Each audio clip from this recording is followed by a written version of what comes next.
করবো। বেগুন করার জন্য আমি বেগুনটাকে কেটে ভেজে নিচ্ছি নুন দিচ্ছি। আর এখানে নুন আর চিনি ভাজিয়ে রেখেছি। বেগুন করবো আর বেগুনটাকে ভালো করে ভেজে নিচ্ছি। দেখো বেগুনটাকে একটু সুন্দর করে ভেজে নিয়েছি। আমি এবারে এটা দিয়ে দেবো দইটা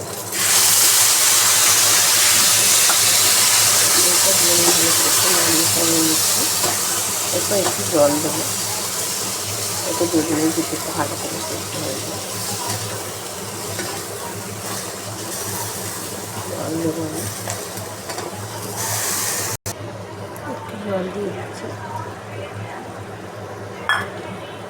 জল দিয়ে আমি ভালো করে একটু ফুটতে দেবো বেগুনটা, যাতে আর একটু ভালো করে সেদ্ধ হয়ে যায়। ভালো করে সেদ্ধ হতে দেবো ঢাকা দিয়ে।